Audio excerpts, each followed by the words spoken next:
Dalam Khasanah Orang Solo, mengutip Joko Widodo sendiri, yang ia sampaikan ke saya 2012, orang Solo itu kalau disakiti atau dizalimi, atau merasa ada sesuatu yang harus dia lawan, melawan dalam 4 tahapan.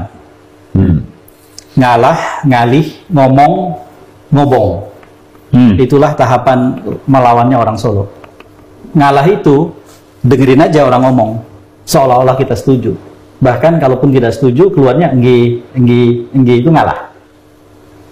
Ngalih itu menghindar, nggak ketemu orang itu, nggak mau ngomongin itu, menghindar dari isu itu sudah mulai masuk ke berikutnya. Udah nggak mau lagi berhadapan muka dengan kita.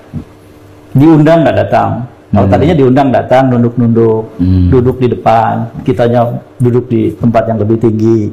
Itu ngalah itu. Ketika ngalih, tidak datang. Ulang tahun, tidak datang. Itu ngalih. Kalau ngomong, udah mengekspresikan dalam bentuk verbal. Saya nggak suka yang Anda bilang. Atau kalau karena dia tidak ketemu langsung, saya nggak suka. Nggak benar itu, dan seterusnya. Atau lewat orang lain gitu. Disakiti si saya, dilecehkan si saya. Gitu. Nah, itu kan mulai bermunculan tuh. Sebelum akhirnya seperti sekarang, ini ngobong. Pak Jokowi ini udah dalam tahap keempat. Tahap keempat, ngobong. Jadi buat saya sih tidak ada pilihan untuk balik lagi, langkah mundur gitu. Point of no return. Bahasa Jombangnya. Dan tidak ada pemimpin yang paling banyak dihina melebihi beliau.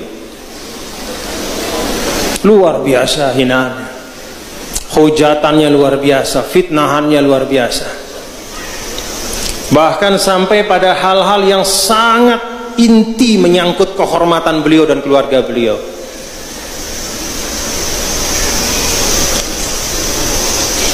Jadi hobi bagi sebagian orang. Tapi alhamdulillah, yang kita saksikan bersama, walaupun fitnah demi fitnah itu tidak pernah putus, tapi beliau tetap bekerja, sungguh-sungguh bekerja.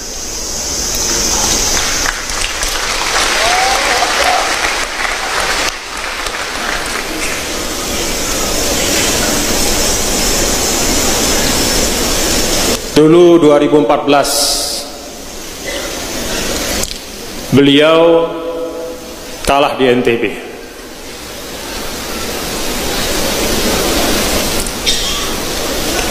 Bahkan kekalahan di NTB itu termasuk kekalahan yang paling besar. Tapi ketika beliau memimpin, tidak ada kekesalan apalagi kemarahan. NTB ini bukanlah daerah yang pemilihnya itu puluhan juta. NTB ini bukanlah daerah yang istilahnya menentukan paling utama untuk pemenang pemilihan presiden. Penduduk atau hak pilih kita 3 juta sekian. Itu kira-kira sama dengan Kabupaten Bogor, satu kabupaten saja di Pulau Jawa. Tapi beliau yang saya saksikan tidak kurang-kurang turun dan berusaha untuk membangun NTB.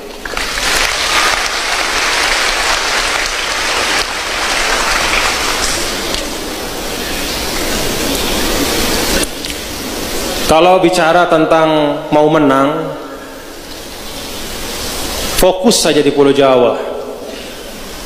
Pulau Jawa itu lebih dari 50% penduduk atau hak pilih di Pulau Jawa. Tapi tidak. Bahkan di daerah yang beliau kalah, tidak mendukung beliau, beliau tetap sungguh-sungguh memberikan perhatian untuk memajukan NTB.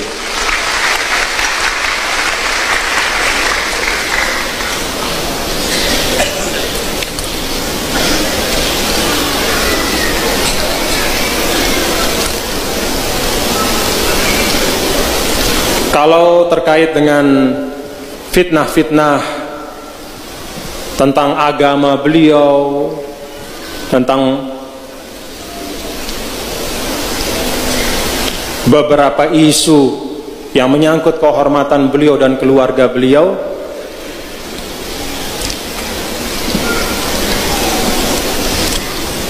saya orang yang melihat, dan saya bukan orang yang gampang ditipu. Saya orang yang melihat bahwa ibadah beliau bukanlah ibadah dari orang yang baru belajar syariat sekarang.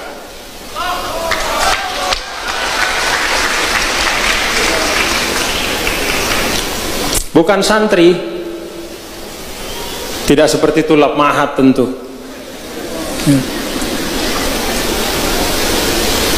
Dalam sisi misalnya muntemaseh-masehang, ya. Dari sisi kefasihan, mengucapkan huruf demi huruf hijaiyah, ya beliau bukan santri. Tetapi dari apa yang saya saksikan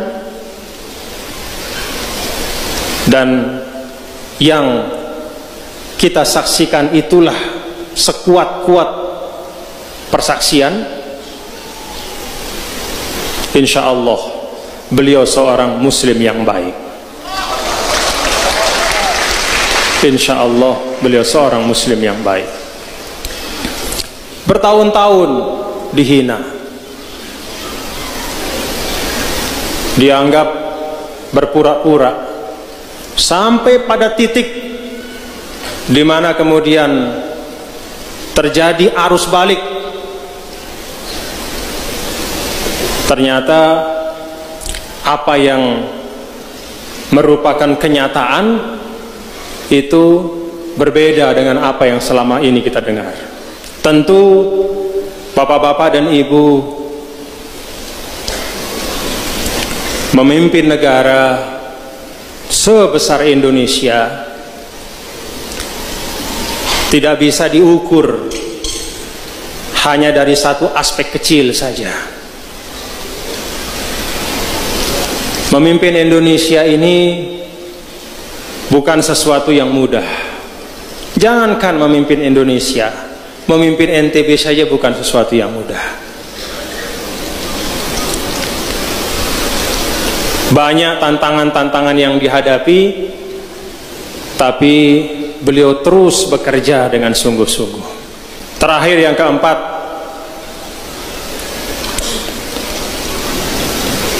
ada hal-hal yang terus-menerus sampai sekarang didengungkan.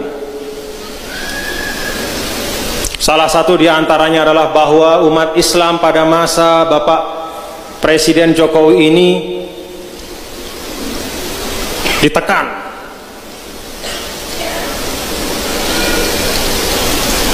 lalu diberikanlah contoh kriminalisasi ulama.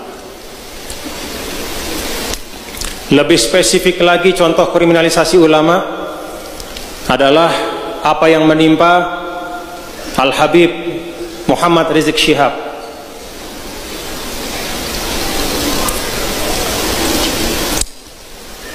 Benar enggak? Tetu atau nde ini? Mari kita uji.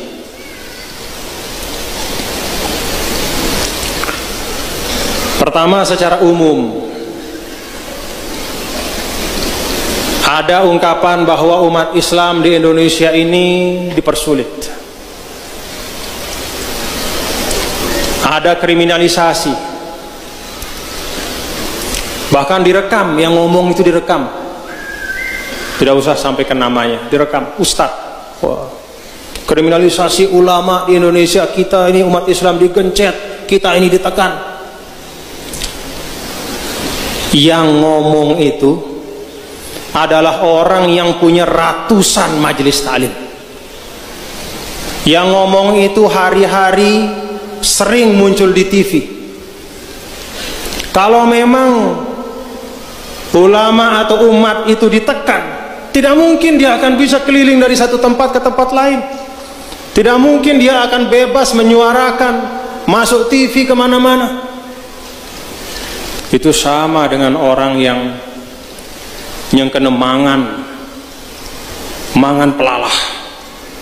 Dia makan pelalah sate, makan sampai bekas bumbu sate masih ada di mulutnya, lalu dia bilang, susah zaman Pak Jokowi ini kita tidak dapat makan.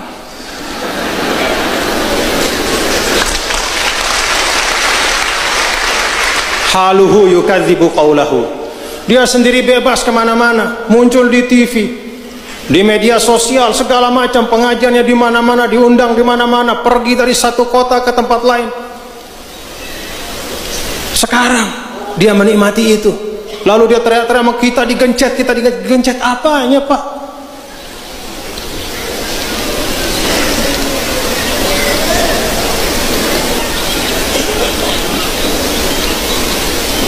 Tidak ada negara mayoritas muslim di dunia ini yang berislamnya sebebas di Indonesia.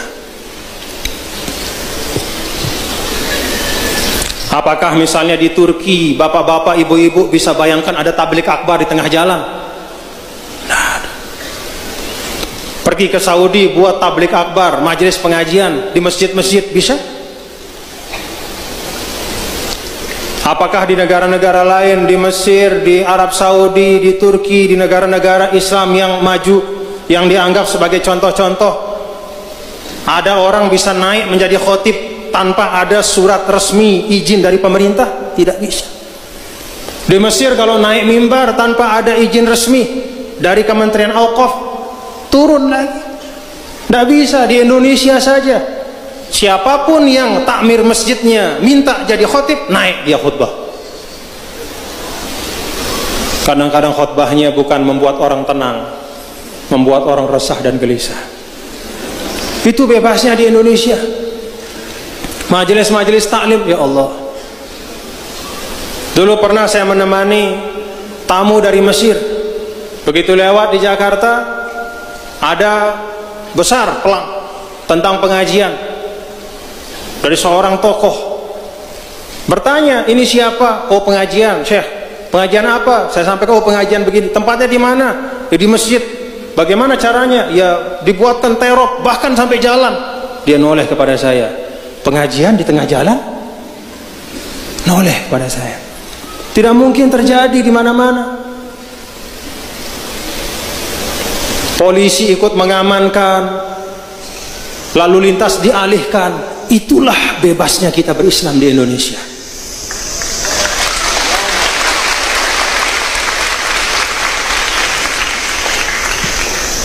Lalu masih kita bilang kriminalisasi.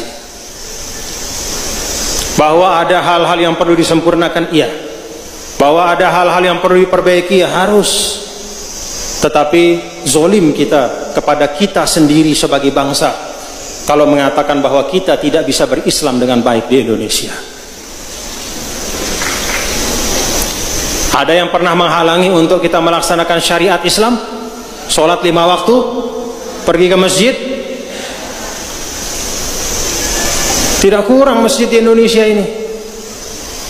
Yang sering disampaikan oleh Pak Yusuf Kalla itu, Indonesia adalah negara yang paling banyak masjid dan musolanya. 800.000 masjid dan musola seluruh Indonesia. Tepuk tangan. Tepuk tangannya untuk masjid dan musolanya. Ya.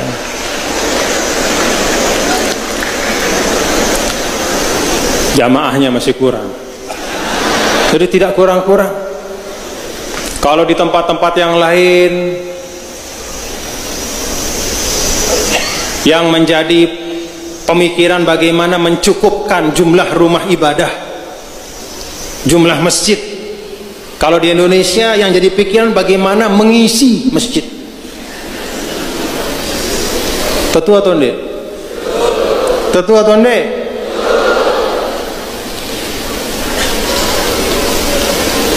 Mau berekonomi secara islami di Indonesia, oh undang-undangnya lengkap. Tidak kurang undang-undangnya. Yang kurang apa? Semangat umat Islam untuk menggunakan undang-undang itu. Bank-bank syariah itu sudah banyak. Termasuk terakhir Bank NTB Syariah. Kita konversi penuh menjadi bank syariah.